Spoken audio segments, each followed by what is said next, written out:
So what are some important factors to consider when planning a remote career? Well, that's a great question. Thank you for that, because that's really the front of a lot of people's minds right now that have been working from home, or maybe even working from a summer home, a family home, and they'd like to figure out, how can I keep doing this? And you and I had discussed a little bit about how there's really not any one particular type of company or type of role that you can really predict will allow you to remain working remotely.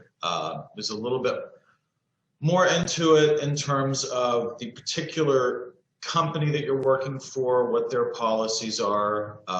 We're seeing that some of these companies that said everyone is going to have to come back to work is actually backtracking on that a bit.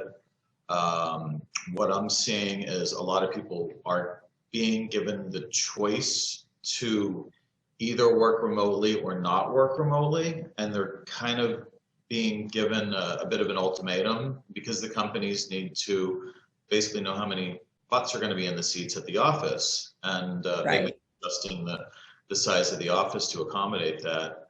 And then another thing that we're seeing a lot of is companies are offering employees a hybrid type of setup where they're going to be expected to go into the office maybe 2 days a week, and they won't have their own desk and office anymore.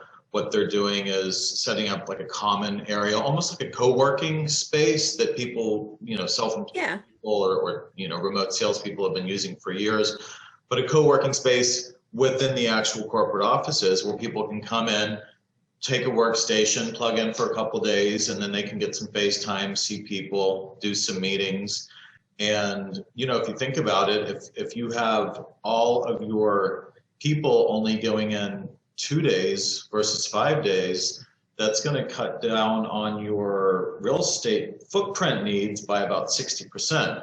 So that's a big cost savings. It gets people out of the office a little bit so they can have some adult FaceTime and interaction in person, and not just at home with the pets and the kids.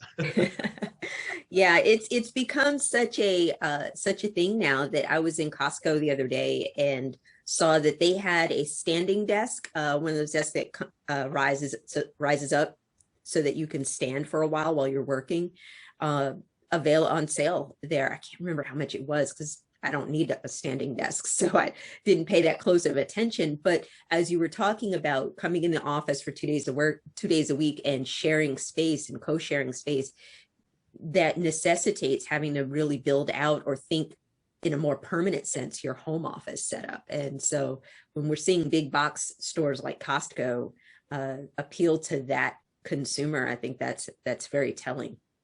Absolutely. And that's a good point, setting up a home office, and in terms of thinking about keeping yourself set up into the future, you even have to think about, when you're buying a house or renting a house, does it have a room that can be used as an office, as a proper office that is always going to be set up and ready to go? Because if you're on Zoom meetings all day long, it's not a situation where you can just kind of move things around and get ready. You'll have to plan to have a permanent dedicated space set up, and then the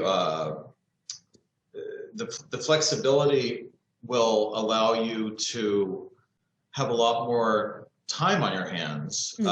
If you're not commuting, you're not spending hours in the car. And some of the things you really have to think about are, in terms of working from home, if that's really your goal, or working remotely, money maybe not, maybe money shouldn't be the highest thing on your list. If there's several different jobs and that some of the companies are going to provide you the flexibility that you'd like, and the salary's maybe 20% lower, you've got to really think hard about what's important to you. Is it having that extra few $1,000s a year? And you might save a lot of that money with the fact that you're not eating out at lunch, you're not paying for subway or bus passes for the month, you're not paying for all the gas and tolls and parking and even dry cleaning, all that stuff adds up. Definitely. That's one thing I don't miss is my dry cleaning bill.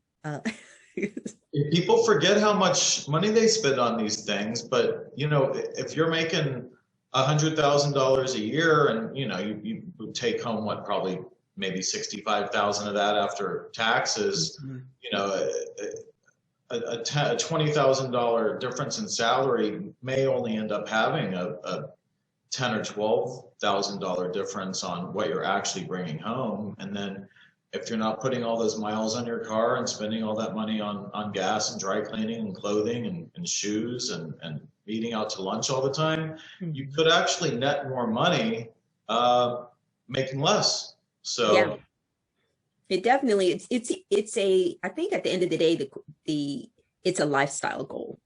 And if you're not, like you said, if you're not motivated by money, then you're motivated by your lifestyle. And what kind of lifestyle do you want to have? What kind of weekly rhythm do you want to have? Whether you're single or you've got kids, it really doesn't, the money doesn't need to be the primary factor, as you pointed out, David. It's really good things to consider.